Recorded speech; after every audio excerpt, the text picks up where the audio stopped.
Good morning, children. I am Anmol Messi, PGT Physics, Mount Litera Z School, Jhansi. Children, in today's video, we are going to discuss about magnetic field. Basically, in the previous videos, we have discussed about the magnitude of magnetic field. Today, we are going to discuss about the direction of magnetic field. So, we have various rules for that. We have various laws for that. So, we'll discuss those rules, and also after that I'll discuss with you the various expressions related to magnetic field only. Like if in case a charged particle enters normally to magnetic field, so how would it experience a force, and because of that force how would it behave, and what are the various physical quantities related to the behavior, like for example frequency, kinetic energy, angular velocity, etc. So we'll discuss everything related to magnetic field today, and especially the direction part. If we talk about, I'll discuss with you the famous rules, which are Fleming's left hand rule, right hand rule, etc. So children, this is the first method by which we will be able to check the direction of magnetic field or magnetic force.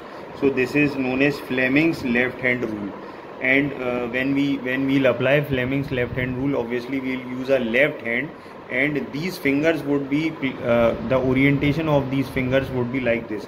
This is your thumb, this is your index finger, and this is your forefinger. So like this you have to put all three fingers perpendicular to each other. Okay, this thumb would be considered as force, index finger would be considered as magnetic field, and forefinger would be considered as current or charge. However, to learn this, it is better that you learn this trick father, mother, child, where F stands for father and F stands for force, M stands for mother, M stands for magnetic field, C stands for child, and C stands for current or charge. Okay. Now this is the second type of rule, also known as right hand rule. In this it has got various other names also. It can be called as right hand curl rule, or right hand screw rule, or right hand palm rule. So you can see here I have drawn a coil over here, a circular coil, a current carrying circular coil, which is carrying current in anti-clockwise direction. Okay, if anti-clockwise current flows through the coil, then we will see that the magnetic field would be in such a way that it would be directed outwards. Why? Because if we use our right hand, if we move our fingers in the direction of current, our thumb would be outwards. Therefore, the magnetic field would also be outwards. So this is the symbol for outward that we have put over here. And if we'll draw an arrow just next to this and an arrow just next to this, and we'll join it, then it would become N. N stands for North Pole. So we have to learn this, that for anti-clockwise direction of current, the side of the coil would behave like North Pole. Okay. Similarly, for clockwise current, we'll put our hand like this and we'll move our fingers in clockwise direction. So it shows that our thumb is going inside. Therefore, the direction of magnetic field would be inside, inward. For inward, we'll use this symbol, and if we put an arrow just next to this arrow and another arrow just next to this arrow, and we'll join it, it would represent S, where S stands for South Pole.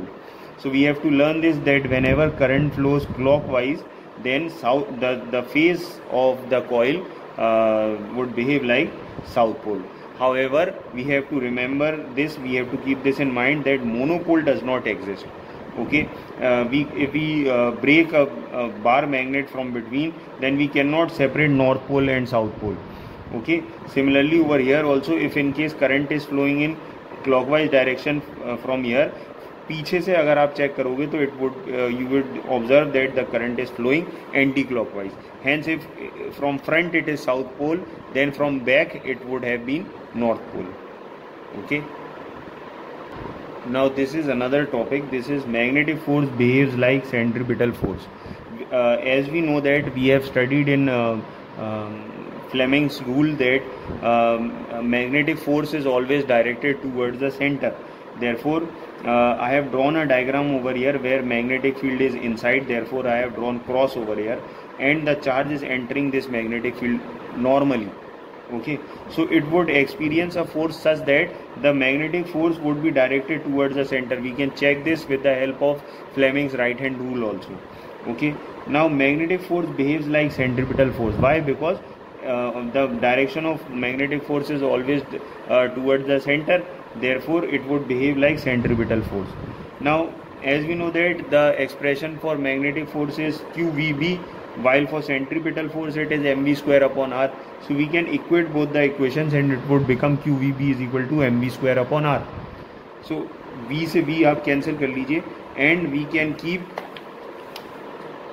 v as subject, then we will get the expression for velocity, which is v is equal to qbr upon m. Now let us talk about radius also. Radius, if we will put r as subject over here, then we will get an expression for radius. And further we can even calculate the time period for the charge which is moving in a circular path.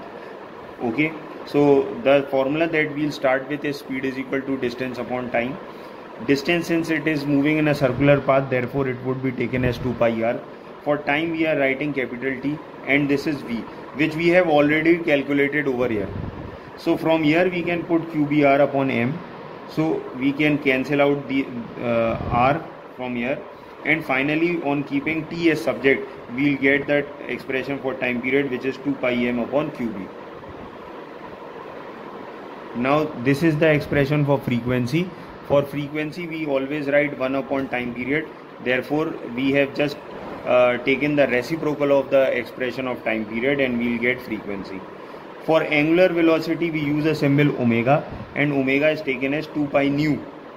So in place of nu we can put this value and we can cancel out 2 pi, and finally we are left with qb upon m.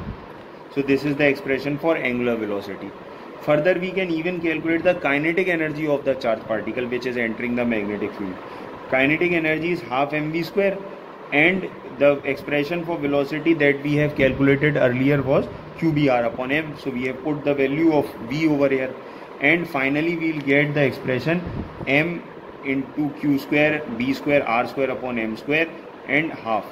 So we can easily cancel out this mass, and we are left with kinetic energy is equal to half q square b square r square upon m.